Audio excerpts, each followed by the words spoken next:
Good morning शिक्षकों। आज हम लोग सेमेस्टर सेकेंड के सांख्यिकी का अवर्गीकृत आंकड़ों की बारंबारता बंटन तथा उसकी सारणी बनाना देखेंगे। अब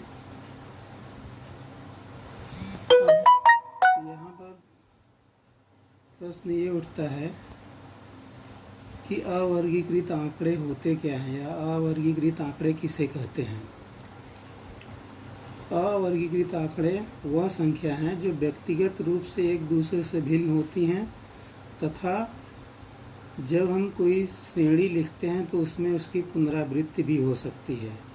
मतलब किसी श्रेणी में उनका कोई क्रम नहीं होता है और एक श्रेणी में बहुत सारी जो संख्याएं दी जाती हैं वो व्यक्तिगत रूप से भिन्न भी हो सकती हैं और आगे उनकी पुनरावृत्ति भी हो सकती है।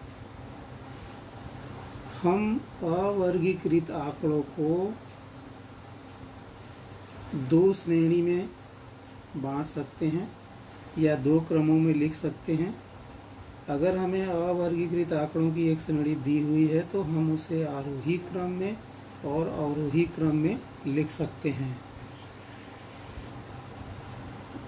आरोही क्रम क्या होता है और अवरोही क्रम क्या होता है, इसे हम निम्न उदाहरण के द्वारा समझ सकते हैं।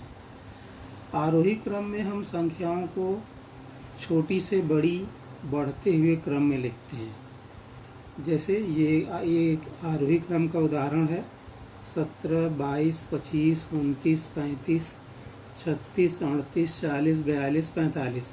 इसमें हम देख रहे हैं कि जो संख्याएं हैं वो एक दूसरे से बढ़ते हुए क्रम में लिखी गई हैं। इसे आरोही क्रम बोला जाता है। इसी तरह से हम अवरोही क्रम भी लिख सकते हैं। अवरोही क्रम में क्या होता है कि हम बड़े से छोटी संख्याओं की तरफ लिखते हैं। जैसे इसको देखें तो यहाँ पर हमने 45, 42, 40, 38, 36, 35, 29, 25, 22 और 17 लिखा हुआ है। इस अवरोही क्रम में बड़ी संख्याओं से छोटी संख्याओं की तरफ हम बढ़ रहे हैं। तो अवर्गीकृत आंकड़ों को हम या तो आरोही क्रम में या तो अवरोही क्रम में भी लिख सकते हैं। अब हम आगे समझते हैं कि बारंबारता किसे कहते हैं। क्योंकि हमें अवर्गीकृत आंकड़ों की बारंबारता बंटन सारणी बनाना है तो बारंबारता का मतलब फ्रीक्वेंसी होता है। यानी बारंबारता वह संख्या है जो हमें बताती है कि एक संख्या किसी श्रेणी में कितनी बार आई है।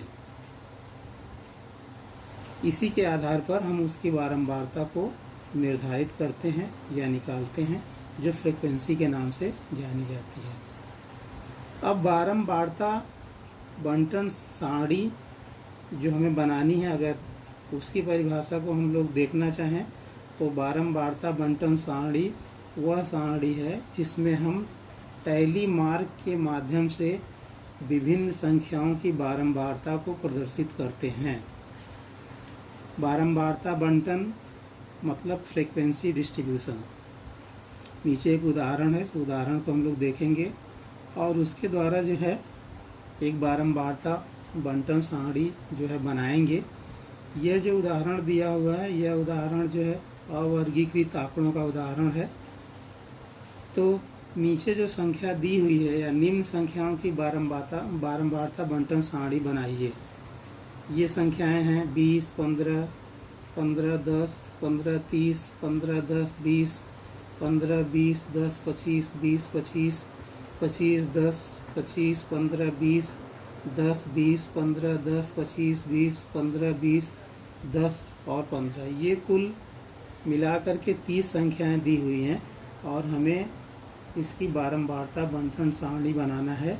और ये जो आंकड़े हैं वो अवर्गीकृत आंकड़े हैं।